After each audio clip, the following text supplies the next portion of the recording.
Scooty নিয়ে আমি বেরিয়ে গেছি।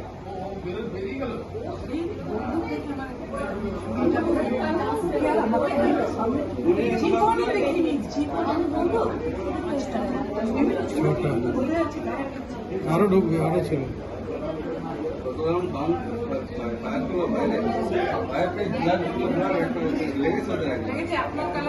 কম্পিউটারে করে দিয়েছে 7-8 জন ছিল, বললাম 7-8 জন ছিল। বাইরের লোকরা এসে দেখছিল এখানে, তারাই ইনফর্ম করেছে মনে হয়। ওরা বুঝতে পেরেছে ব্যাপারটা কিছু হয়েছে। পুলিশের পায়ে মেরে পায়ে পেয়েছিল।